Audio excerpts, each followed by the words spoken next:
Russia and China got together many years ago, and they said that they would be willing to, for essentially World War III in the year 2020. They are joined at the hip against the West to defeat what they view as U.S. global hegemony and replace our New World Order with their own. Russia has blast shelters for at least 40% of their population, and then they also have a massive network of underground shelters and leadership protection bunkers, including 2 underground cities. Russia has a large number of EMP weapons. We don't know how many. They could use a cyber attack to take out our early warning satellites, our GPS satellites, our command and control system, our communications, internet. As of 2011, about 60+% of our manufactured goods were purchased from abroad, and most of those are from China, unfortunately. I think we're looking at an economic collapse, a financial collapse. The problem with the U.S. is we're constantly developing advanced conventional weapon systems where our enemies are developing, nuclear hypersonic weapons, for example. On day one of a U.S. airstrike against Russian forces in Ukraine, we would see massive cyber attacks on U.S. critical infrastructure and probably NATO critical infrastructure as well. There's just tremendous ignorance. My greatest fear is just U.S. leaders are marching into war with Russia and China with the complete ignorance.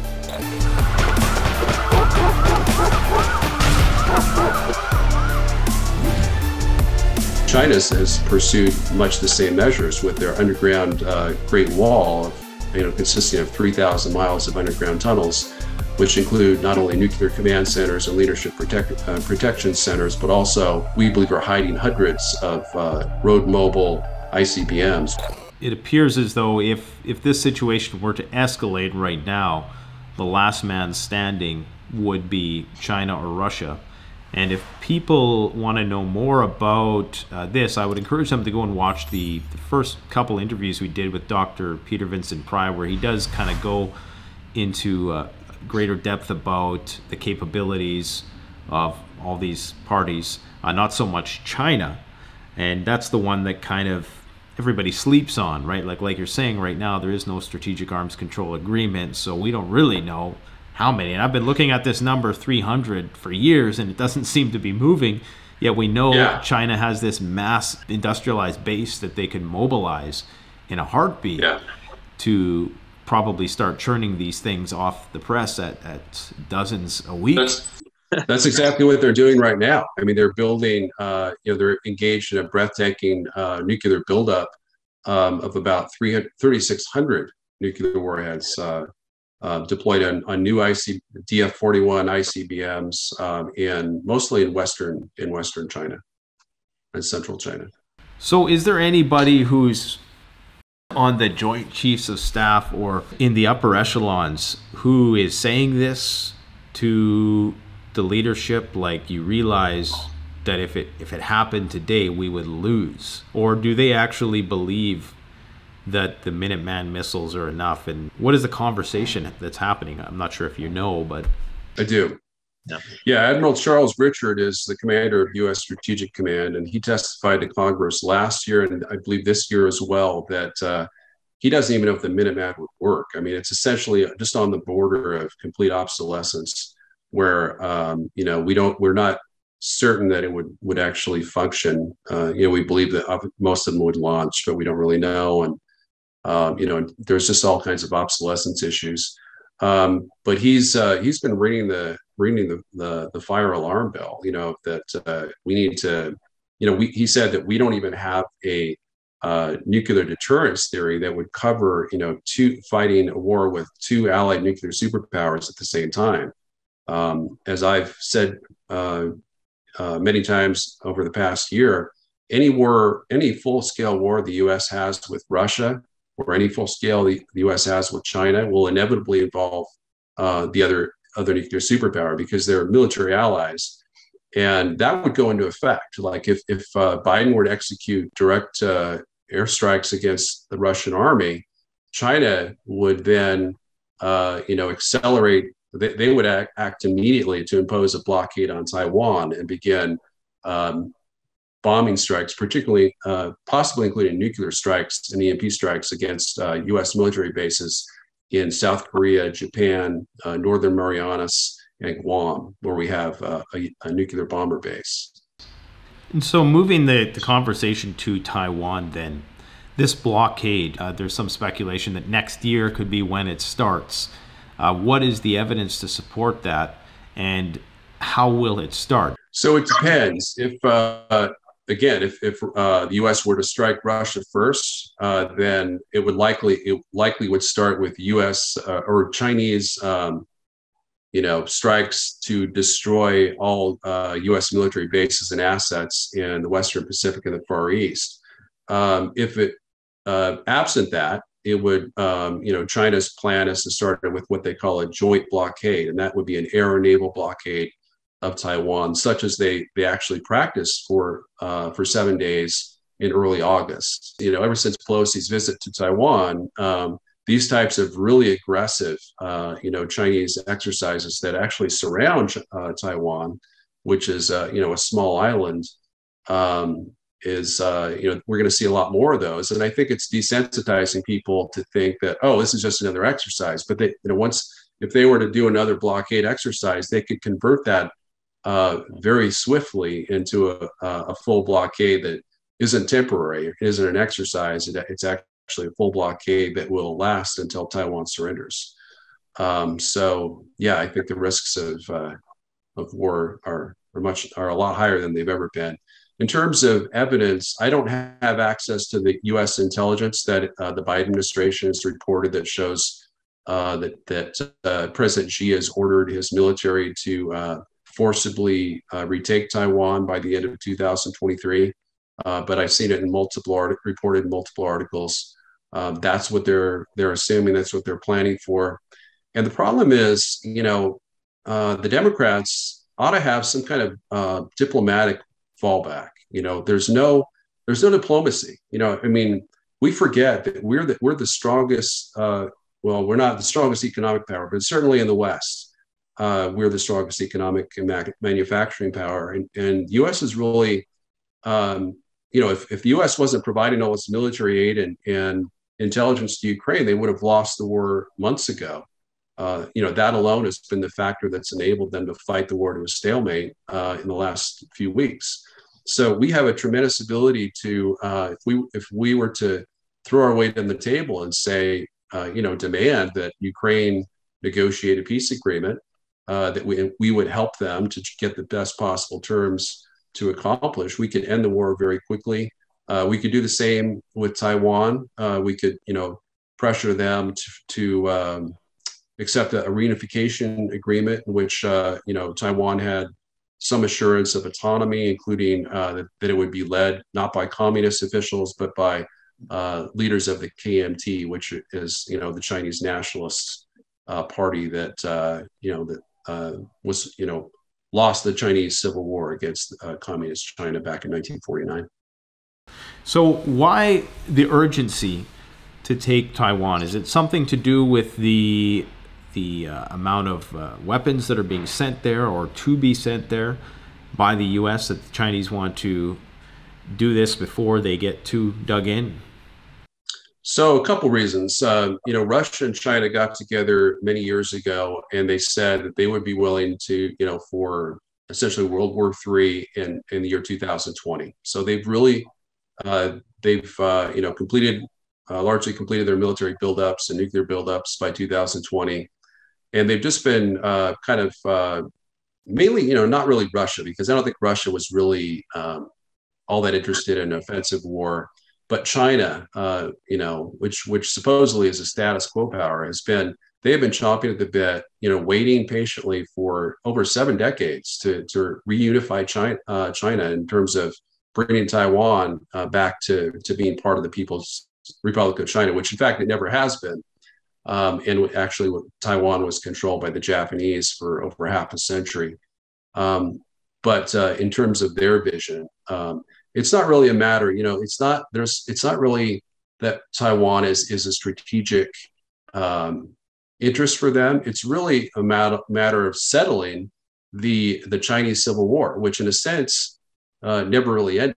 There was no peace treaty at the end of the Chinese Civil War in which the nationalists surrendered. They essentially, China was divided in two, kind of like an East-West Germany, obviously Taiwan being much smaller than but they want to settle the score, and they want to eliminate the only legitimate challenge to their rule, the communist rule over China. And the only way they can do that is by ending Taiwanese independence and forcibly or reunifying it either by peace or by force.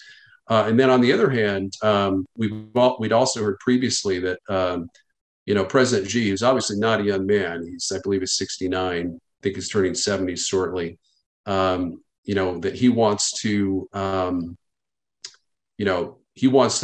this reunification happen on his watch. And the real risk for Taiwan will materialize after the 20th National Congress of the Chinese Communist Party, which is set to happen on October 20th, but it's going to end in late October. It lasts a little less than a week typically, and at that point there'll be no reason for President Xi to delay. It'll just be a matter of kind of in terms of timing, just to achieve tactical surprise and coordinate with Russia. I think he really does. He wants Russia to win its war in Ukraine before he takes an action that could elicit a U.S. military response, so that Russia will have its full power to intervene against Japan and attack U.S. forces in the Pacific.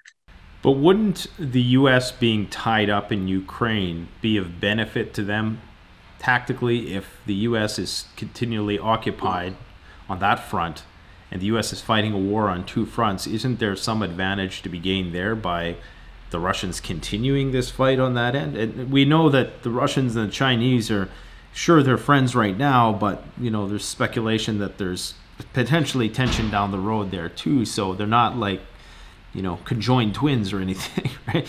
They're well, I think they are. I think they're kind of like conjoined twins right now. I mean, I would argue that their alliance is as close as China's alliance with North Korea, which is North Korea famously said is closer than lips and teeth. They are joined at the hip against the West to defeat what they view as U.S. global hegemony and replace our new world order with their own.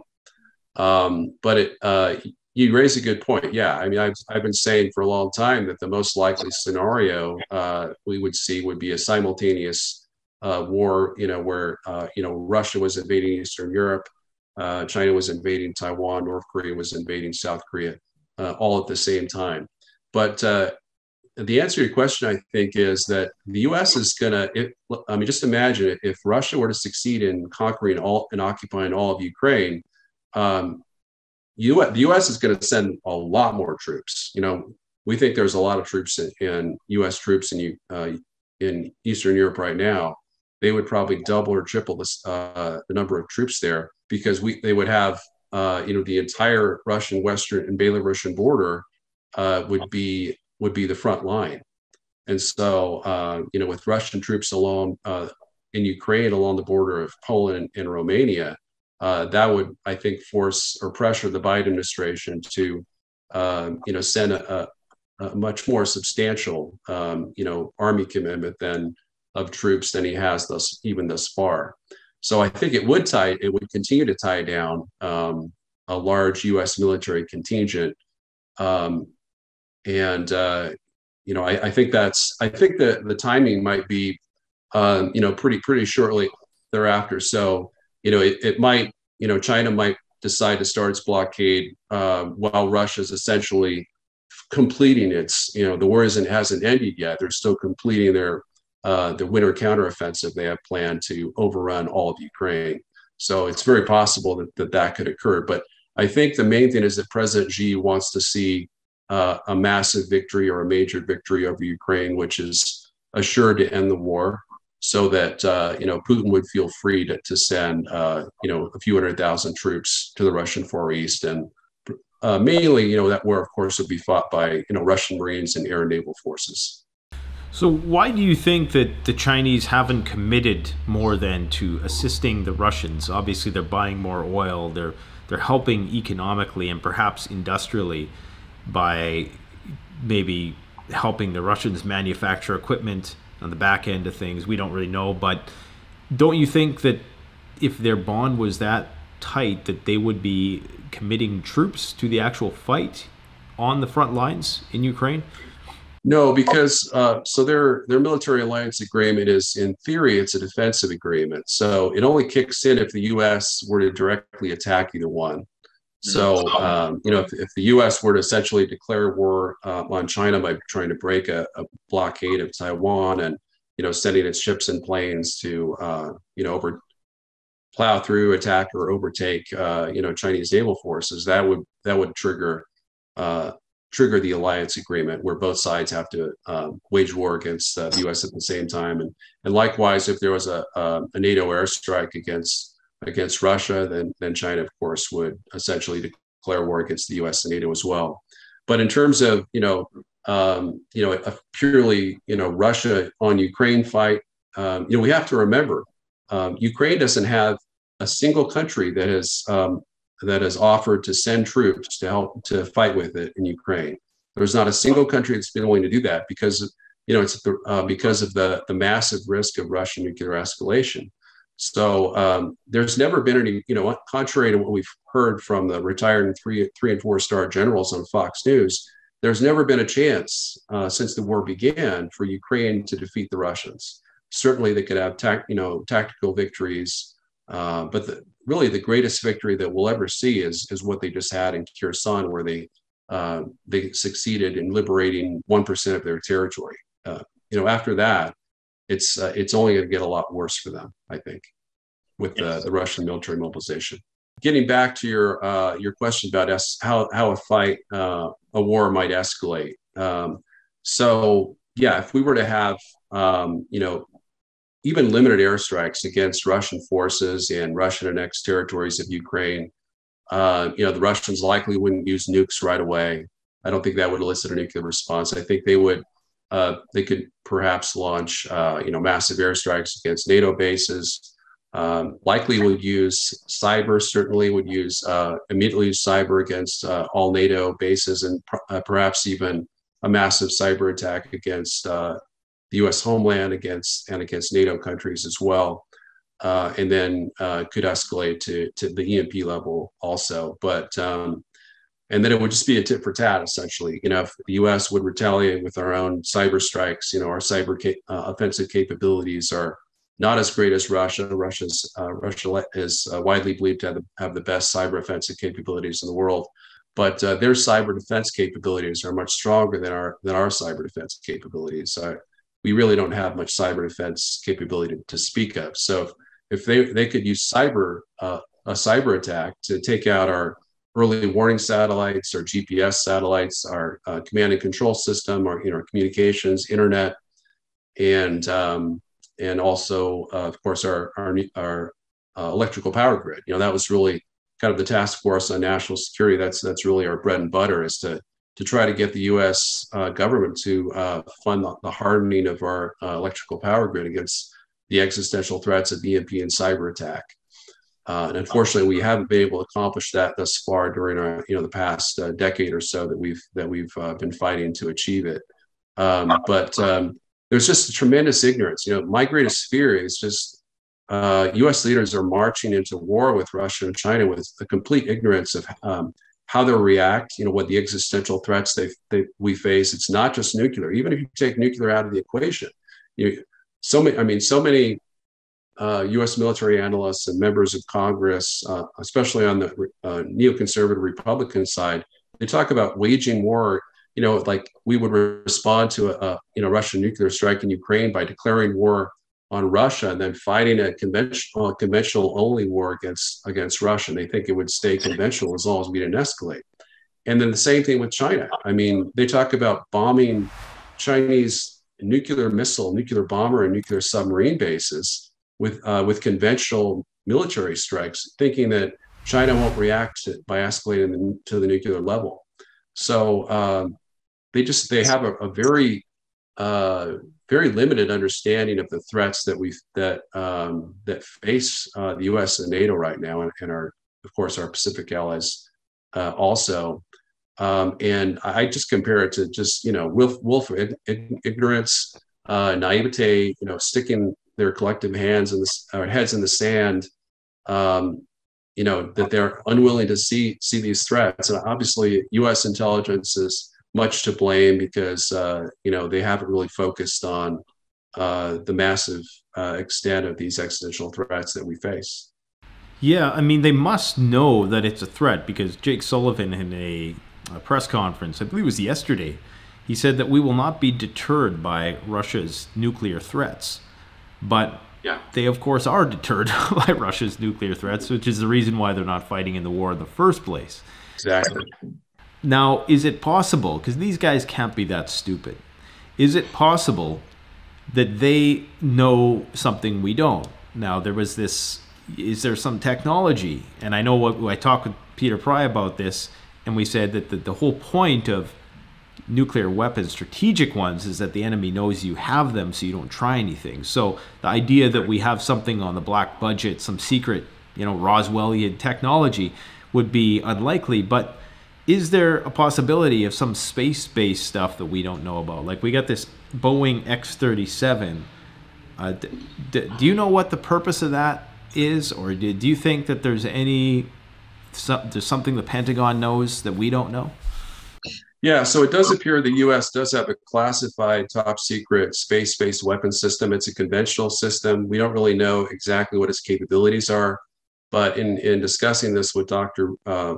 Peter Pry before his untimely death, we don't believe that it's a game-changing weapon. It's the problem with the U.S. is we're constantly developing advanced conventional weapon systems where our enemies are developing, nuclear hypersonic weapons, for example. They have all these super weapons with technologies, super EMP weapons that we don't even have and have no plans to develop. So a conventional hypersonic weapon, or a type of conventional space-based weapon is not going to be, have a game-changing effect on the course of a world war. It would take a nuclear type level weapon system to do that. And so in answer to your question, yes, we do have some kind of classified space-based system.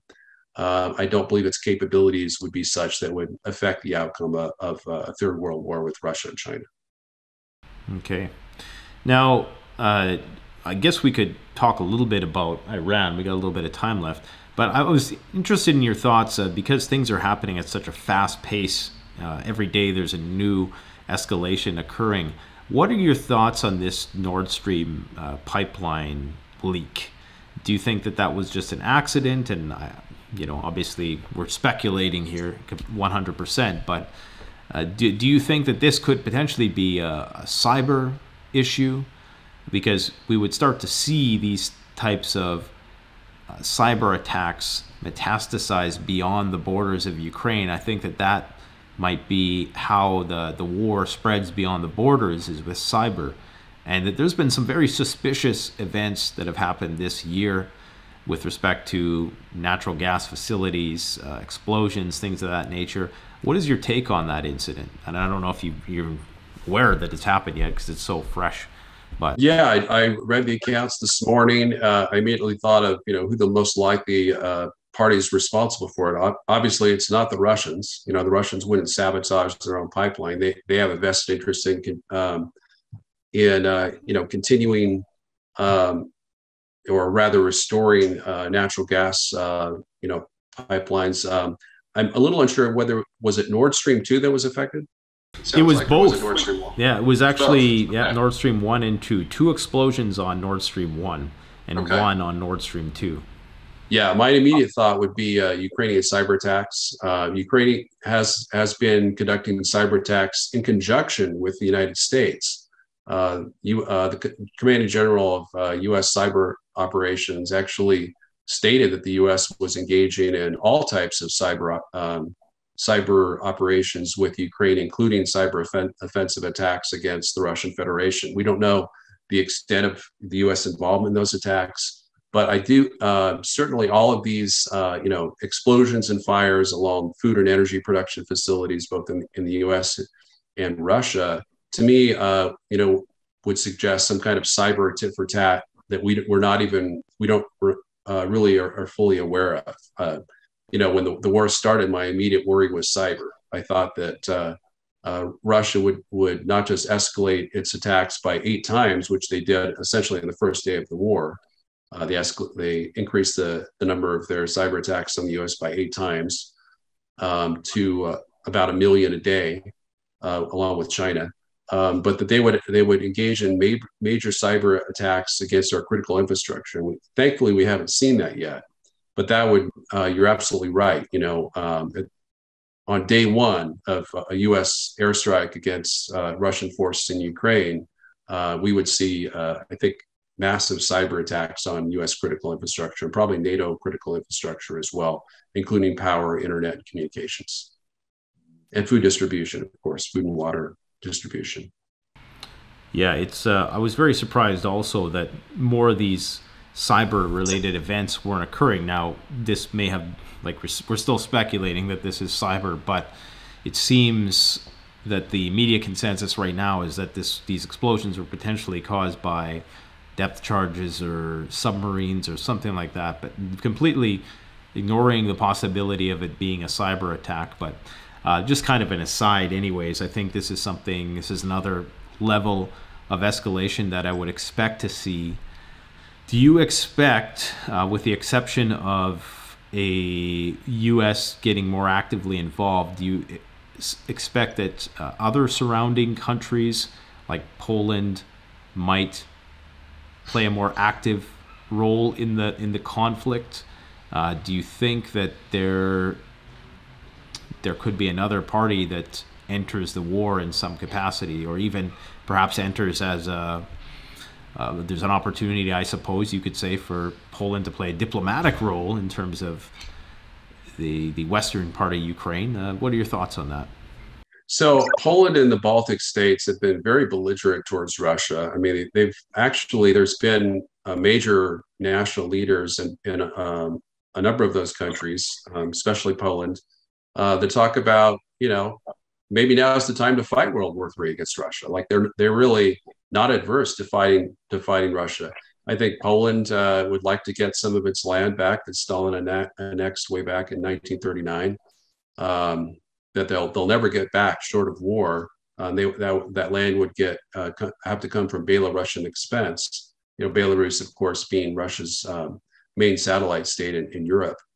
But in terms of Poland getting involved either in war with Russia, kind of more on its own with other Eastern European states, or serving a diplomatic capacity, they've demonstrated no desire whatsoever for diplomacy with Russia. I mean, they're almost as bad as Zelensky himself in terms of refusing any peace discussions. Even, I mean, you would think that they'd want to have peace discussions and say, look, these are our terms. It's, not an ultimatum, but we're not going to back down. I mean, what would be the problem for that? To say, you got to get out of our country, and if you do, then here's all the good things that can happen. We can, eliminate sanctions. We're not even incentivizing the Russians to try to, to get them to back down, let alone providing Putin, with a face-saving exit strategy. And Biden himself, admitted that just a few months ago during his speech. He's like, yeah, I realized that. He was asked the question, what is the U.S. doing, or what could we do to give Putin a face-saving exit to withdraw his troops from Ukraine? He's like, I've thought about that. I'm still thinking about that. Of course, nothing's happened. He obviously didn't think about it much, because there's been absolutely no change to our policy. In fact, the Biden administration has doubled down on their undeclared war against Russia and Ukraine. If this is going back to the EMP question, I just thought about this. If an EMP was utilized, wouldn't there be, how would they bracket the effect of that so that it did affect their own territories? Yeah, so there are different degrees. There are different types of EMP weapons. There's obviously conventional EMP weapons, which don't involve a nuclear detonation. There's super EMP weapons. And we call them super EMP weapons because there is a nuclear detonation. They're enhanced, especially enhanced nuclear weapons that massively enhance what I call an EMP pancake, which is essentially the area. It's the radius of effect where the EMP damages electronics and throws that area kind of back into the 19th century. It's kind of, as Dr. Pride discussed, it's kind of a technological weapon in that it can, push us back 100 to 150 years into the pre-electrical age. But yeah, those are the way that they would do that would be to, there's different sizes, just like any other weapon, nuclear weapons. There's nuclear weapons that are as little as 20 tons equivalent to TNT. We had a Davy Crockett nuclear bazooka back, recoilless rifle back during the Cold War, to like 100 megatons with the Russian Poseidon underwater nuclear drone, which they could use to take out our nuclear missile submarines with a 50-kilometer kill radius. So it's the same idea with EMP. And a lot of it also depends on how high it's detonated. Obviously, the lower altitude it's detonated, the smaller the area of effect. So Russia has a large number of EMP weapons. We don't know how many, but obviously they would any EMP weapons they utilize would be ensured to not affect the Russian Federation or Russian forces in the field. And how do you think the nuclear power plants factor into the calculus of this conflict? Because it appears that was something a lot of people weren't thinking about before. A lot of people, when they think about World War III, they just think about nukes. They don't think about nuclear power plants. So where do you think we're at with the Zaparusia situation and the perhaps the other power plants that are still in this war zone? Yeah, the Zaparusia nuclear power plant has been an interesting one because both sides have accused each other of shelling the plant, but the fact is, Russia largely controls the plant. It's certainly, been a point of, battles between Ukrainian and Russian forces, but it's been Ukraine, in my estimation, that's been doing most of the shelling. So, I think Zelensky, we underestimate Zelensky ability or willingness to engage in kind of false flag events or blame the Russians for things that he himself has done. And he really is a lot more like Winston Churchill than a lot of people have called him the Winston Churchill of Eastern Europe. Churchill had kind of this strategic but almost devious mind in terms of thinking of ways to get the U.S. involved. In terms of that was his be-all, end-all strategic goal was to get the U.S. and the Soviet Union into war against Nazi Germany in the hopes of ensuring victory over Nazi Germany. And by the same measure, Zelensky has showed that his primary goal is to get the U.S. and NATO into a full-scale war with Russia, because he knows deep down, I think he realizes that's the only way that all of Ukraine's territory could potentially be liberated from Russia. Not really comprehending the fact that Russia would use nuclear weapons long before any of that occurred. So how does, we have a little bit of time left, I want to ask you a question about how Iran factors into all this. We're starting to see these uprisings occurring in Iran. I'm not sure if they're grassroots or if they're outside meddling or whatever. But do you foresee that situation getting a little out of control? And just briefly, in the Middle East in general, what is the greatest risks right now?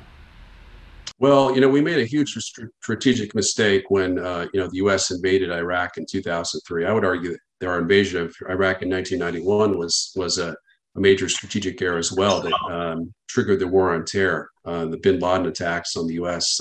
Almost a decade later. But what we've done essentially is we've helped, U.S.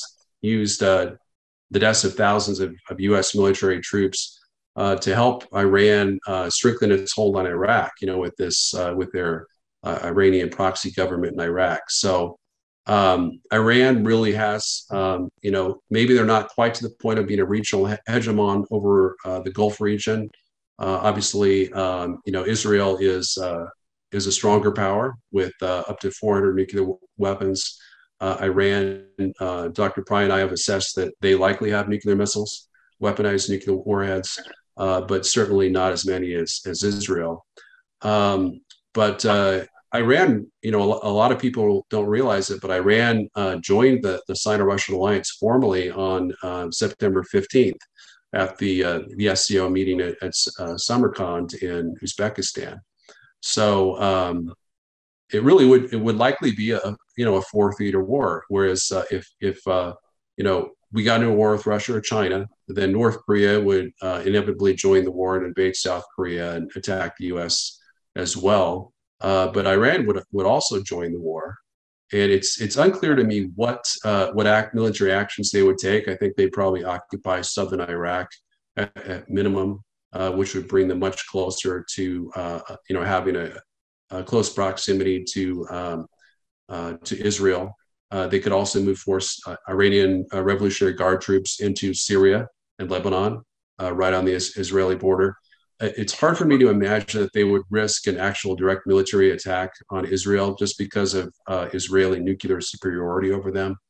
But I definitely think that we'd see Iranian strikes on U.S. military bases in the Gulf region. Okay. And finally, I just wanted to ask you, what do you think the likely outcomes are for us here in the rest of the world in terms of, because this is obviously a prepping channel, what should people be preparing for? I mean, we talk about the rising price of food. We talk about all the economic fallout, the high prices of energy. What do you foresee happening, I guess, on the global stage in the coming months ahead in winter with respect to, I know you're not a financial analyst or anything like that, but just to, what are you preparing for as well? Well, I think obviously we're in almost a near global recession. I think the recession has been greatly worsened, as you've alluded to, with the self-defeating Western sanctions on Russia, which have almost had more of an adverse effect on our Western economies than the Russian economy, which has rebounded quite nicely with the ruble being at a 7-year high and exports being higher than ever there as well. But in terms of preparations, I think we're looking at an economic collapse, a financial collapse. I mean, minimally, what we're looking at is probably by next spring and certainly by the end of next year. Even if the U.S. doesn't go to war with China, I would foresee that Biden would execute large scale, not massive, not to the degree that we have economic sanctions with Russia, but I think there would be an economic war between China and the U.S. and its allies, and that would have a very negative impact on the U.S. economy because we're so dependent. I can't speak to the Canadian economy, but the U.S. About 61% as of 2011. About 60+% of our manufactured goods were purchased from abroad, and most of those are from China, unfortunately. Including a lot of rare earths, things that we need to build weapon systems, and as well as life-saving pharmaceuticals. So those are going to have a very major effect on our economy. And then you throw in the likelihood of if we get into any direct conflict, there's going to be cyber attacks against our critical infrastructure. And if the grid goes down in the U.S., I mean, any attack, an EMP attack, obviously would affect southern Canada as well, where most of the Canadian population is focused. So we're all in this together, and that's why what we need and what I'd love to see is the Canadian Prime Minister Trudeau to speak out for peace. Say that while he despises Russia and he thinks they're aggressors and war criminals, we need to end the war to protect Ukraine and to ensure that this doesn't escalate to the nuclear level. Unfortunately, I haven't seen any more sense in Trudeau than I have in President Biden. But, we do have some sensible Western leaders. We have likely a new Italian prime minister. I think Melania is her name, but she's a tremendous conservative, a conservative nationalist who believes in God, family, country. And unfortunately, she's made a pledge that as prime minister, she wouldn't stop the flow of Italian military arms to Ukraine. And so it may not have much of an effect, but we just need people like Turkish President Erdogan, that even though he's part of NATO, Turkey's a NATO member. He's been the prime sponsor for negotiations between Russia and Ukraine, which were very fruitful before Boris Johnson flew to Kyiv to torpedo them. But I think that, at this point, it's almost too late to do much militarily to prepare on a macro level.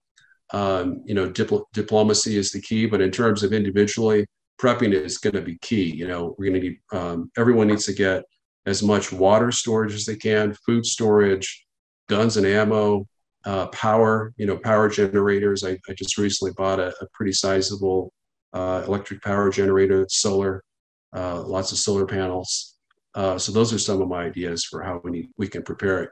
And then most importantly, I would argue, as a Christian, we need to get right with God, and try to repent of our sins, and to pray. We need to, it's prayer that I think that can make the difference between ourselves and our families surviving what's coming, that we've noticed coming, with biblical prophecies, and not making it. Well, I greatly appreciate your time today, and we look forward to having you back on the channel again. Where can people find more information about yourself and perhaps your work? Well, thanks for having me on the show. The best place to go is my Real War newsletter, and that's at dpyne.substack.com. And that's there you'll find all of my recent articles that have been published within the last year or so. I have many more that I haven't added to it that go back 20 years. And then go to the national interest. If you were to look up David Pine, again, my name is last name is spelled with a Y, national interest, then you can find, my profile page with probably about 25 to 30 articles that I've written in the past year, which are really dedicated both to the study of history and how, a lot of brainstorming as to how we can avoid World War III. And, the more we can circulate more articles, I think the more we can wake members of, our legislators, our federal legislators up, and our North American leaders to avoid this unnecessary nuclear apocalypse, which, is just ridiculously avoidable. There's no reason that we need to have a nuclear war with Russia or China, and yet that's the track that our leaders have taken us. Well, we'll certainly post those links in the description section below. And I noticed there's a channel, a YouTube channel. Is that yours, or is that just somebody who took your name and put it on a YouTube channel? No, I have a YouTube channel, but I'm really ridiculously technically incompetent, I think, when it comes to doing stuff. I mean, I was impressed with myself that I was able to do my own Substack website. That's kind of a new accomplishment that I started in April. I have a YouTube channel it's actually mine. I have a friend who volunteered to pour over a lot of my videos and interviews and radio interviews and radio shows. And he hasn't done much of it yet, but I'm hoping that he'll follow through. And well, I'll tell you what, let's get everybody to go and subscribe to your YouTube channel, and maybe that will create some incentive to start producing more content, because I think I love that. Yeah, people need more perspective right now, and a lot of people are utilizing video or audio. So you guys go and subscribe. And David, thanks a lot for coming out. Look forward to talking to you again. Thanks so much. Have a good day. The best way to support this channel is to support yourself by gearing up at CanadianPreparedness.com, where you'll find high-quality survival gear at the best prices, no junk, and no gimmicks. Use discount code PREPPINGGEAR for 10% off. Don't forget, the strong survive, but the prepared thrive. Stay safe.